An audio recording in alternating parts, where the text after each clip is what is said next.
So, like, where are you from? Where did you grow up? I'm from Middletown, Connecticut. Small town.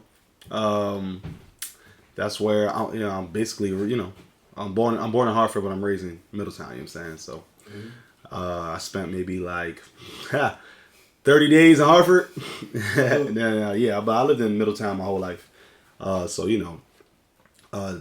that to me is like one of my favorite things about me as an artist, like coming out of Connecticut, because Connecticut's already a small state anyways in general, but my favorite part is that, like where I'm from, a lot of people just really never, I don't know if they've really ever been there or heard, it's not like a Waterbury or a Bridgeport or Hartford or New Haven, these are places you hear about typically, but I just kind of like the fact that I'm just from off the grid, you know what I'm saying? I feel like, there's a way to give a face to that. Do you feel like you're giving a face in CT, or do you feel like you've been making a wave? 100%. I wouldn't just want to say just CT alone, though. I feel like, as of right now, that's where I'm from, obviously, and that's probably where most people know me at. But, I think what I'm working for, my whole goal of what I'm working for is to be, helping to be a face towards people from small states in general, or states that aren't really on the map. Because, a lot of the artists we're looking at right now in the game today, they're all from the same place. For real. They either from New York, Chicago, Miami, LA, or Memphis. You know what I'm saying? You name those 5 cities, go through every artist you know right now. That's where they mostly all from, So, I like the people that's randomly coming out of like Young Blue out of Alabama. It's not a common place. I believe YBN Namir is from Alabama. People like Coyle Ray from New Jersey. So I got love for those stories because it's way harder. Hell yeah. Facts.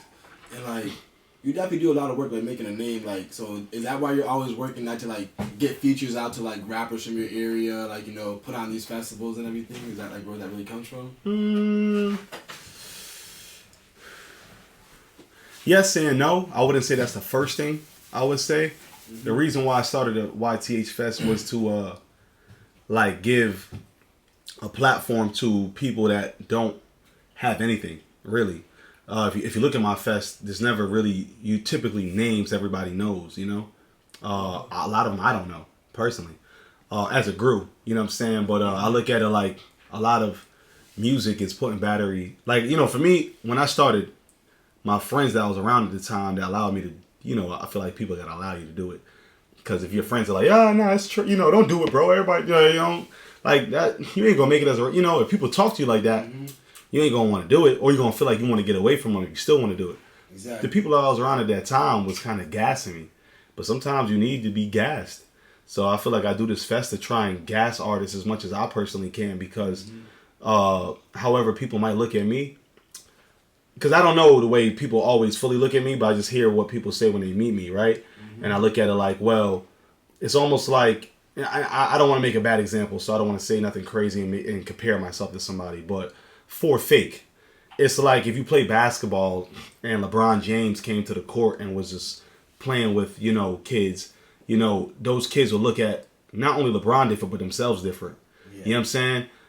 So I'm not comparing myself to LeBron James at all. All I'm saying is, however people hold me in their standards, whatever it might be to, if they look at me a little bit higher or whatever, I never wanted to be the person that, like, a lot of niggas do the same shit. It's the same recycled shit. Shit on everybody else below you and try and mingle with the niggas that you feel like are equal.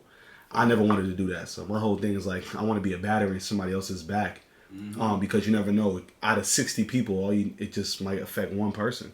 And you never know who it affects, and you never know who they become. And to me, that's like, I want to be a part of that good karma. You know what I'm saying? Being like, yo, somebody one day being like, yo, man, Donziop, blah, blah, blah,